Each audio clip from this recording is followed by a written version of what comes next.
માન્ય અધ્યક્ષ શ્રી 177 જેટલા શિક્ષકોની ઘટ દર્શાવેલી છે, તો કેટલા સમયમાં રાજ્યની સરકાર આ ઘટ પૂરી કરવા માંગે છે?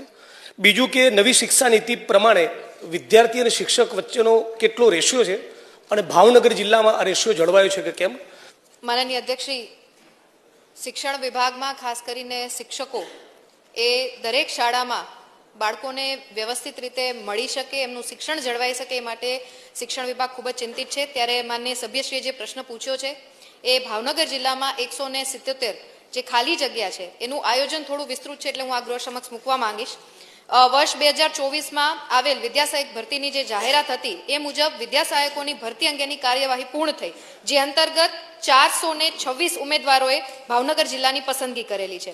હમણાં જ તાજેતરમાં ધોરણ 1 થી 5માં વિદ્યાસહાયકની નિમણૂક માટે જરૂરી જે ટેટ 1ની એક્ઝામ હોય છે એ બોર્ડ દ્વારા એનું આયોજન કરવામાં આવેલું છે, જેમાં 11,000 ઉમેદવાર પાસ થયેલ છે, એટલે 11,000 ઉમેદવાર આપણી પાસે ઉપલબ્ધ છે. પરંતુ હાલમાં અત્યારે આપણે જિલ્લા ફેરની જે શિક્ષણ વિભાગની કાર્ય પદ્ધતિ હોય છે ચાલી રહી છે, એ કાર્ય પૂર્ણ થશે એટલે તુરંત જ આપણે 10 વર્ષનું જે ભરતી કેલેન્ડર છે એ આપણે ઓલરેડી ડિક્લેર કરી લીધું છે.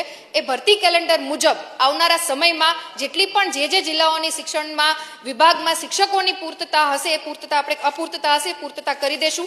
આ ઉપરાંત આરટીના એક્ટ મુજબ અને એની આરટી એક્ટ 2009ની કલમ 26 મુજબ શાળામાં શિક્ષકોની જે જરૂરિયાત હોય એ 10% કરતાં વધારે ના હોવી જોઈએ. એટલે 10%ની અંદર જો આપણી પાસે ઘટ છે તો એ આપણે ક્ષમ્ય છીએ. ને ભાવનગર જિલ્લાની પર્ટિક્યુલર માન્ય સભ્યશ્રીએ જે વાત કરેલી છે તો એ 10%ની અંદર આવે છે, એટલે પૂરતા શિક્ષકો એ આપણી પાસે અવેલેબલ છે.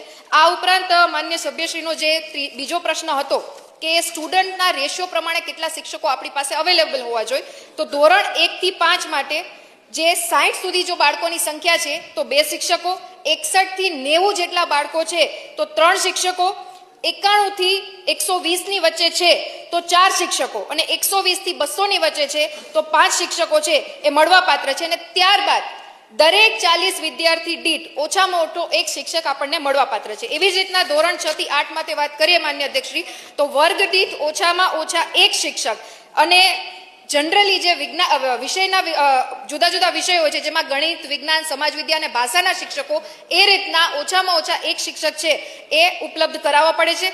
પ્રત્યેક 35 બાળકો માટે પણ ઓછામાં ઓછા 1 શિક્ષક જે છે એ મળવાપાત્ર